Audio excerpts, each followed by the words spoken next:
Hi, I'm Sarah from The Upcoming. Such a pleasure to have you here with us on the red carpet. How does it feel to be here tonight? Great. I'm so happy to be here. Taking a step back, for people who don't know anything about the film, can you give us a brief introduction? What can people expect when they watch it? Well, I actually have not seen it yet because I have a weird quirk in my personality where I find it really difficult to watch myself. But I did read the script. It's really a story about intimate relationships, but it's in the backdrop of a climate disaster where southern England is unlivable and all these refugees are moving north. And it really ends up being a story about how we depend on one another and how we help each other survive. And when you first read that script, what jumped out to you? Why were you so keen to jump on board with the project? This is just the first thing that came to mind.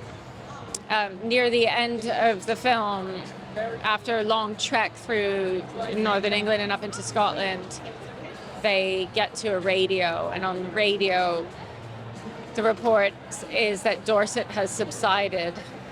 And every time I say it, even now, I get chills. I was so struck by the notion, and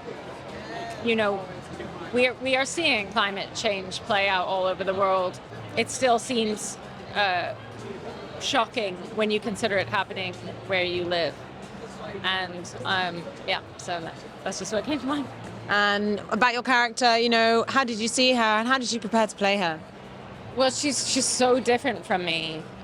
She's really bold and gregarious and really unashamed to take up a lot of space.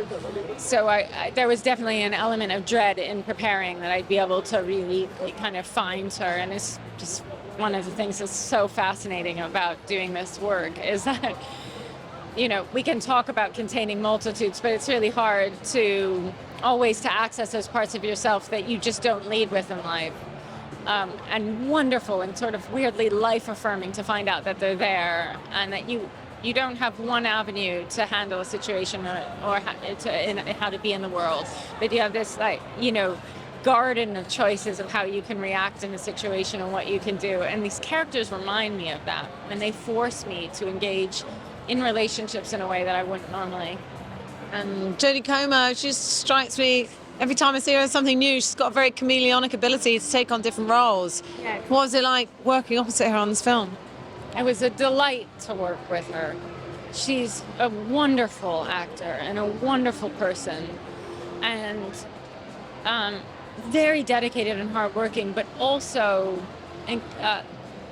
understands that a great performance isn't possible without tremendous relaxation. She knows how to just let it go too and be easy, and that makes for surprises in the scenes. It makes it much more electric and more fun to work when you're working with someone like that. And what do you think the takeaways are from the film? What do you hope the impact will be? It's just so wonderful that people are enjoying it and are moved by it, and that's all we want. We just want to reach people, and it's what we get when we go to the cinema, right? You want to be taken on a journey and to be moved. And I haven't seen it, but I hear that that's the reaction, and it's wonderful. Being here tonight feels like a really great moment for British independent film. Any favourites out there for you? Any directors you'd love to work with? Oh my God, so many. Joanna Hogg, Justine Triet, Luna Carmoon.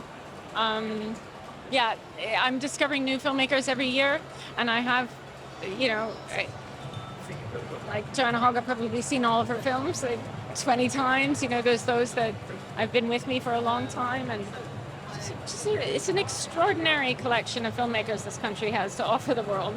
And it's because they're fostered here, they're supported, and it's an amazing thing you don't see in the States so much, having support like the BFI or the BBC, and it allows young filmmakers to take risks and not just chase the chance to make a Marvel film.